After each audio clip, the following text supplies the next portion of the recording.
Hey everyone, this video is going to discuss the key features of aortic dissection, so let's get right into it. In this video, I'm going to discuss the definition of an aortic dissection, the presentation and physical exam findings, risk factors, how to diagnose, the types of aortic dissection, and how to treat it.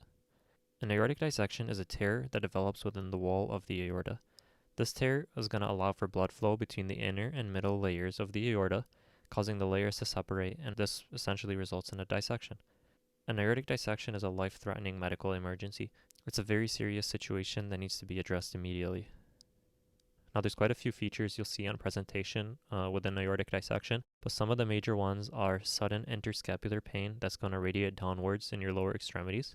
You're going to have patients complaining of a knife-like sensation in their back. And lastly, you're going to see differential blood pressure between arms. So when you compare the blood pressure in the left and right arm, they're not going to be the same. And this is a key finding seen in aortic dissection. Discussing the risk factors for an aortic dissection, the number one risk factor and the one that you definitely need to know is hypertension.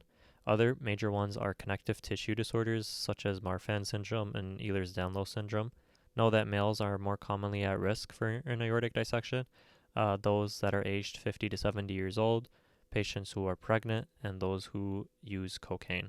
For diagnosis, generally a CT scan is considered the gold standard, although there are a few other imaging modalities that are commonly used. One of the key findings you'll see on diagnosis is the presence of a true lumen as well as a false lumen. There's two major types of an aortic dissection. These include type A and type B. Type A is going to involve the ascending aorta, and this starts at the aortic valve level. So think of type A, ascending aorta. Type B is going to involve the descending aorta, and this starts at the ligamentum arteriosum. Now for treatment. So for both types, what you're going to want to do is control the blood pressure to a mean arterial pressure of 60 to 75. Now there's a few ways to do this, but one of the most common ways is to use sodium nitroprusside with a beta blocker. Now what distinguishes the treatment between type A and type B is that type A is always going to require surgery. For type B, surgery is not actually needed. We're going to treat it with the meds mentioned above or an appropriate treatment plan that a physician feels is right.